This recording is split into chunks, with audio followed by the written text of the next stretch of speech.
Bonjour chers amis en Christ.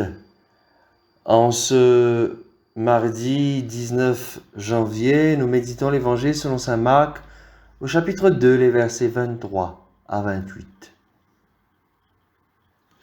Un jour de sabbat, Jésus marchait à travers les champs de blé et ses disciples, chemin faisant, se mirent à arracher des épis.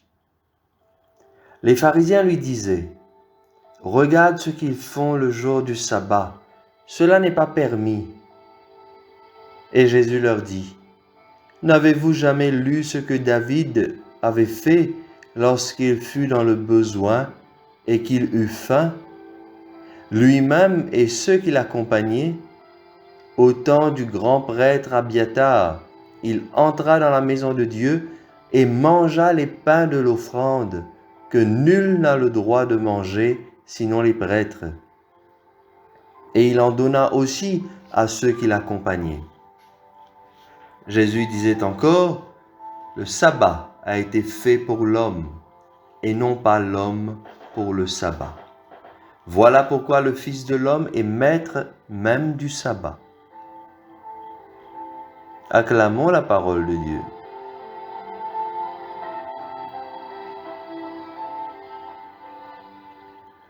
Frères et sœurs, l'Évangile ce matin nous dit que les disciples de Jésus, en chemin, avaient sûrement faim, et donc ils ont arraché les épis de blé dans les champs.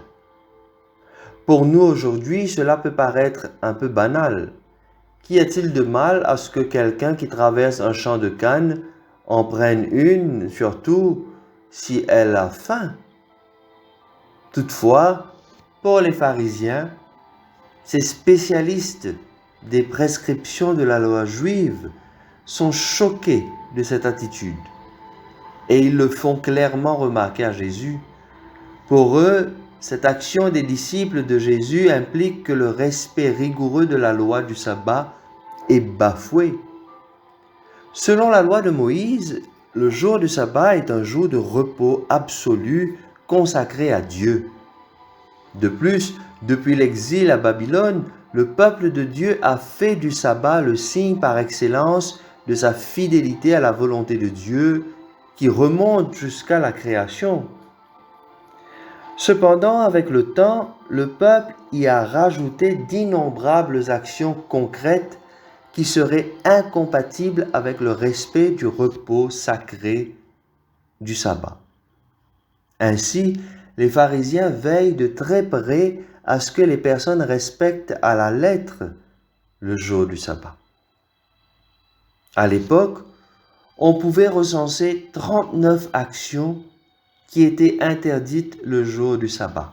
Et parmi, nous retrouvons toutes les activités liées à la culture, à la moisson, à la récolte.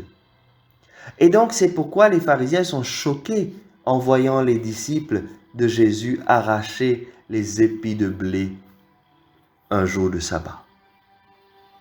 Jésus doit donc répondre à l'interpellation des pharisiens.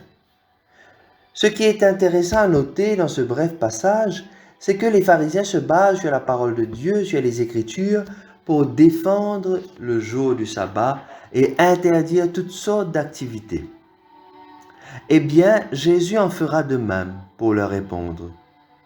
Il leur cite des passages bibliques tirés du premier livre de Samuel pour exprimer sa position. Jésus va donc citer la figure du roi David, le roi David que les Juifs aimaient beaucoup. Et il utilise la figure du roi David pour dire que David a osé transgresser des lois en prenant le pain destiné pour l'offrande dans le temple, parce qu'il avait faim. Non seulement il avait pris du pain pour lui, mais il avait pris le pain pour tous ceux qui l'accompagnaient également. Ce que veut nous faire comprendre l'Évangile ce matin, frères et sœurs, c'est que Jésus instaure une ère nouvelle. Le sabbat a été fait pour l'homme et non pas l'homme pour le sabbat. Et puis ensuite, il va plus loin. Il affirme être lui-même maître du sabbat. C'est quelque chose d'incompréhensible pour les pharisiens, car seul Dieu est maître du sabbat. Et ils sont loin de reconnaître Jésus comme le Messie, le Fils de Dieu. Cependant, en ce sens, Jésus est vraiment le maître du sabbat. Et il le sera encore plus clairement après sa mort et sa résurrection dans la nouvelle Pâque. Alors, il se fera lui-même nourriture pour les âmes.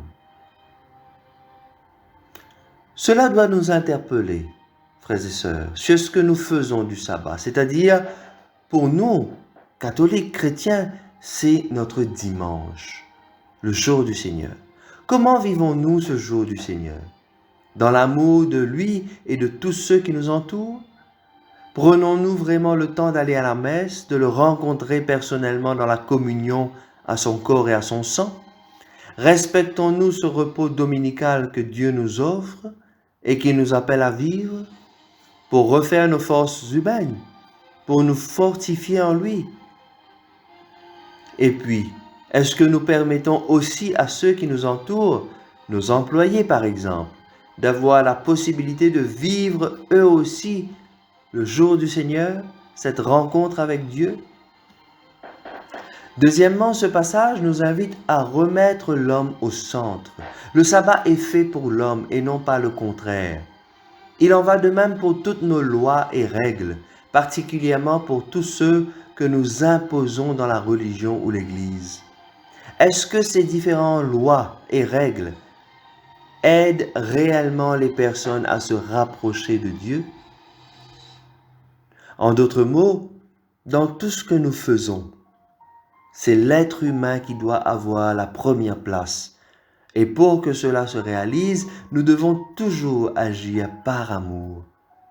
Saint Augustin disait « Aime et fais ce que tu veux ». Prions, frères et sœurs, afin que le Seigneur augmente en nous ce désir de toujours agir par amour. Un amour qui nous oblige parfois à voir au-delà des lois et des préceptes. Un amour qui nous oblige à voir dans l'autre un frère et une sœur. Amen. Frères et sœurs, je vous souhaite à vous toutes et à vous tous une très belle journée.